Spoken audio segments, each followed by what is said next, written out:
The line was already across the road. One Roman held it tight, another drove a stake into the mud. I was only trying to reach my uncle's house. I thought they were marking a new road. Rome had crossed seas, broken kingdoms, burned cities. But here, Rome did something colder. It stopped. Hadrian did not just build a wall. Then the stones came, then the gate, then the hand that told us to wait. He decided where our world ended. Rome had conquered Britain nearly 80 years before the wall, but conquest was a lie. South of the island, Rome taxed, built, marched, and ruled. North of it, the land still answered to itself. There was no single northern kingdom to crush, no throne to seize, no capital to burn, only hills, rain, clans, and memory. Rome could enter that world, but it could not keep it still. I was born where the wind never stopped, where the ground remembered every foot that crossed it. We did not speak of Rome as masters. We spoke of them as weather. They came, they passed, they returned, and every return cost us something. The tribes south of the frontier had already learned Rome's price. Roads, forts, tribute, recruits. A promise of order paid for with obedience. But farther north, beyond the settled line, Rome faced something harder than rebellion. It faced refusal. Raids cut through the frontier. Outposts were tested. Signal burned in the night. Farmsteads vanished before dawn. This was not a great war in one place. It was worse. It was a wound that never closed. I remember the fear first. Not battle, not blood. The waiting. Dogs restless in the dark. Men listening instead of sleeping. Mothers lowering their voices when children came near. That was the frontier. Not peace, not war. The breath held between them. Then, in AD 122, the emperor himself came north. Hadrian, not Rome's wildest conqueror, its coldest mind. He looked at this restless edge of empire and made a decision no Roman ruler had made before. If the north would not submit, Rome would stop. Not retreat, not surrender. Something stranger. A wall, stone across open country. A border made visible. A scar drawn by an empire across another people's land. We did not understand it at first. Men can raid, armies can burn, kings can die. But a wall says something else. It says, you do not belong beyond this line. And it says it every day. Hadrian's Wall was not built because Rome was weak. It was built because Rome had learned the cost of endless victory. And for the people who lived beneath its shadow, the wall was more than stone. It was a verdict. Hadrian was not a man who hated empire. He understood it too well. He had seen what expansion gave Rome: gold, glory, names carved into stone. But he had also seen what it consumed. Before him, Trajan had asked how far Rome could go. Hadrian asked a colder question: how much of Rome could Rome actually hold? We did not see the emperor at first. Only the men who came before his decision, surveyors, engineers, soldiers who spoke with their hands more than their mouths. The order did not come like thunder.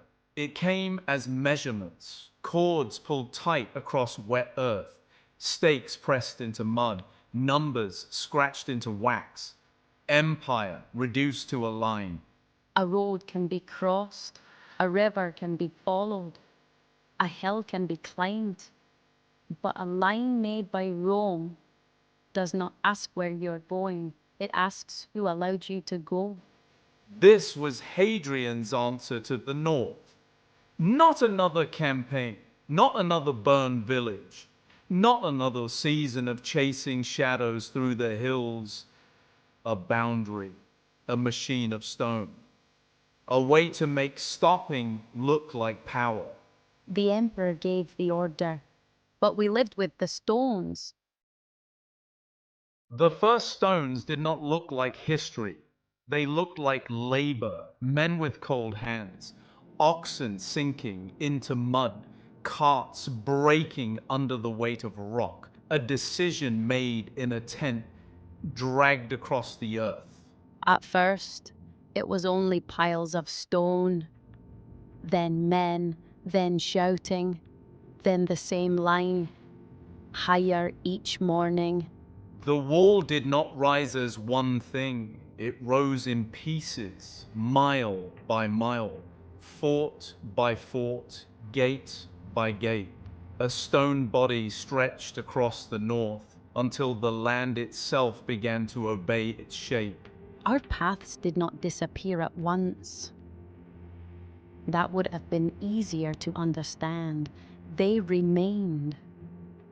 But now they ended at Roman hands, at timber gates, at questions. This was not only a wall against enemies, it was a wall for counting people, stopping carts, channeling trade, separating soldiers from civilians, turning movement into permission. A wall does not have to chase you.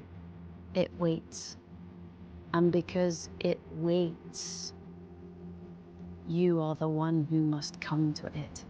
And once the wall stood, life began to bend around it. When the wall was finished, it did not feel finished to us. It felt like something had just begun. A new kind of waiting, a new kind of silence, a new kind of fear. Before the wall, movement was memory. People followed paths because their fathers had followed them, because water ran there, because sheep knew the slope, because families waited beyond the hill. After the wall, movement became a question. My aunt lived beyond the line. The market stood beyond the line. The graves of my mother's people beyond the line. Nothing had moved, but everything was farther away. Rome did not need the wall to stop every man. It needed the wall to choose where men could pass. A gate is not an opening, not when someone else decides when it opens. We learned the new ritual. Wait, answer, show what you carried, stand where they pointed, move only when the hand allowed it. This was the wall's deepest power, not that it could block a road, but that it could teach people to ask before walking. After a while, the line was not only on the land, it was inside us. To Rome, a line was never just a line, it was a claim, a measurement, a warning, a way of saying this belongs to order and that does not. On one side, men with names Rome could write. On the other, men Rome called shadows. But we knew their names, we knew their songs, we knew their dead. The wall turned geography into judgment. South became province, north became threat. A gate became proof of loyalty. A crossing became suspicion. And a person became something to be recorded before they could be trusted. Some of us lived south of the stones, some north. Some traded through the gate, some never crossed again. But the wall made one question follow all of us. Which side are you on? That was the genius of the frontier. It did not need to make everyone Roman. It only needed to make everyone answer Rome. Every road, every cart, every body, every silence at the gate. We learned where to stand, when to lower our eyes, when to speak, when not to. Rome had drawn one line and made us carry it. And stone remembers longer than people do. Hadrian did not stay in Britain. No emperor stays where his decisions remain. He came, he looked, he ordered. Then he left the island to its weather and its stones. Years passed. Children learned the gate before they learned the old paths. Men who remembered the land without the wall grew quiet. Women stopped saying before. That is how a frontier wins. Not in a single battle, not in one summer, but by being there each morning, by making the strange ordinary, by making obedience feel like weather. There were days I feared the young would believe it had always been there, that the road had always ended at stone, that a Roman hand had always decided that asking was simply what walking meant. But Rome was not stone. Emperors died, names changed, orders faded. Soldiers were replaced by other soldiers. The men who built the wall vanished into the empire that used them. But the wall remained, wet with rain, white with frost, dark under winter sky. It stood when men stopped speaking. It stood when names were forgotten. And that is why the wall still speaks.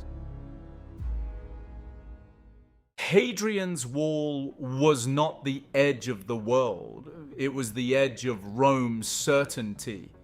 The place where conquest became calculation, where victory stopped marching and learned to stand still. For Rome, it was a frontier.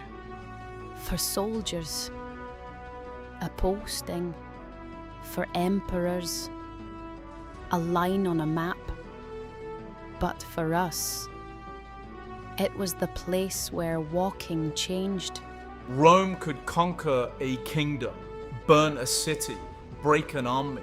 But here, Rome admitted something without saying it aloud. Conquest is not the same as control. The emperor gave the order. The soldiers built the stones. The gates taught us to wait.